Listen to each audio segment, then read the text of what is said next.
Welcome to the Far Aim Podcast. This week we are doing a glorious flight, telecommunications, what you should say on the radio type episode. We'll do a mock flight to test not only Scott Boris's skills on radio communication, my skills as an air traffic controller, which I am not, are going to be tested, which should be extra bad. Lee will correct us because he kind of knows. He knows what he's doing on the pilot side and pretty much will know that what I'm saying is not what an air traffic controller would say, but we're going to do it anyway. Hopefully you learned something from this. Let's roll right into it. Mr. Boris, you got your Detroit map up there? Of the airport? Airport diagram? Yeah, airport diagram. Yeah. Taxiways and stuff. You see the east side, that general aviation I parking? see. Yes, there are two spots of general aviation, but I see this. I see the one the east side on the right side of the diagram there. Yeah. If you're following along, don't do this if you're driving, but if you're at home bored and drinking or something, you pull it up, follow along with us. Okay, so your tail number, the new official tail number of the Far Aim Podcast. So do you want me to, whiskey? You want me to call you? Well, what type of airplane are we doing this in? First of all, we got to choose. Well, I mean, a Cessna 150 because that's what I got. Let's do something cooler. No. Well, let's do something different because the 150, it's always bothered me. A lot of the Cessnas do this. They don't have a very easy, and I don't know if it's just because society has dictated that we don't say these, but like a 150 commuter. Nobody calls up commuter. Nobody calls up in a Cessna 206 as a stationaire. Nobody does that. It's unfortunate, but I tend to think precision matters. So when I would prefer to use an airplane you could say a King Air, you could say a Bonanza, you could say a Baron. You could do one of those, a Pilatus. I can't fly. I can't fly any of those. Yeah. Let's. I just want to mix it up. We got a new tail number. It's like I just don't want to throw this brand new tail number. We registered with the FAA. At least, I mean, do whatever you want. Just something that we can say because you want to. Sky. What are you going to say? Cessna 150. Yeah. If you want to say Cessna 150 every time, or at least till we get the dialogue going, that's fine. What if I just said 150? C-150. Yeah, go ahead. Yeah, that's fine. That's just kind of weird. That's a kind of that is again. It's just what do you weird. Want me you to don't say? hear what that. What do you want to fly, Lee?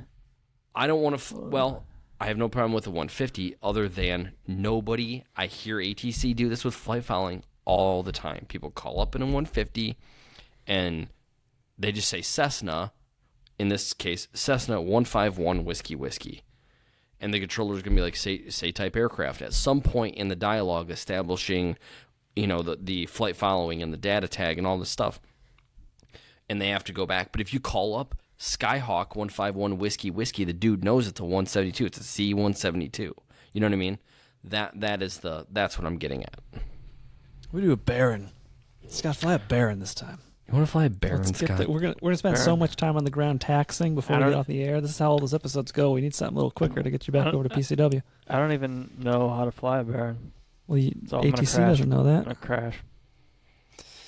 Okay. Scott, is there anything that you would entertain saying instead of Cessna 150? Or if you just say Cessna 150, that alone that's fine. Makes Scott. We're changing the model and the tail number call sign all at once on him. Aviation Mike says use Speedbird as the call. Yeah. Yeah, Speedbird 151 whiskey, heavy. Say heavy at the end, too. Yeah. All right. Okay, well, this is going great, Scott. Yeah, so whatever. Whatever you want to use. We'll use Baron. We'll use the call Thank sign. you. I paid $10 for it, so. Yeah. Per year. Is it per year? Yeah, it's per year to hold it. Oh, man. We have it. We have it on hold now, so we can use it on the show as the official call sign now, and not worry about accidentally saying somebody else is playing we shouldn't be. All right, fire away, guys. Or Okay. Scott. Okay. I guess. Here I go. Detroit ground. Already wrong. It's Metro ground. Oh, who cares? They It know says what I'm that right. It says they that know right what on the I'm chart. talking about. I don't Okay, know. well they're gonna correct you, but that's okay. Metro ground. Baron 151 whiskey.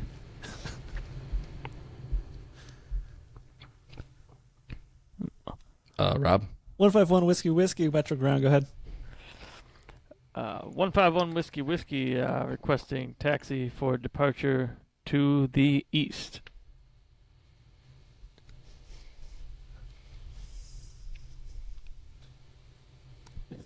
One five one whiskey.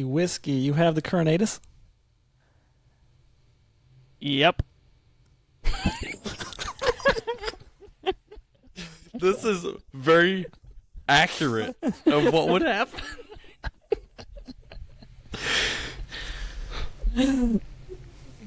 What is the current ATIS? I don't even know where to find the current ATIS. You know, it just make something up. Unless you have or tune in the radio or have floor flight up, it's not. You're not gonna be able to easily tell that. Just make something up. Tyler's saying 1-5 call clearance, which he's correct, but So go into that, Lee. Let's break that down. so typically in a Class Bravo, I mean, you start with clearance because you need clearance into the Class Bravo is kind of the best way to describe it. So you'd get your ATIS just like normal, and for guys who are just private pilots and they don't have an instrument, it's kind of weird that you have to call clearance even though you didn't file IFR, and a lot of times it's just a formality, but still at a Class Bravo airport, and I would recommend it to Class Charlie, even though you don't have to. At a Class Charlie, Class Bravo, I would recommend. Well, at Class Bravo, I would. At Class Charlie, I would recommend. Class Bravo, you want to get your ATIS, call clearance, and they'll give them most of the stuff that Scott just said, so it'd be fine. I mean, he needs to give the ATIS code, which you're getting at now, and then they would hand you off to give you clearance, and then they'd hand you off to ground, and then you basically start your whole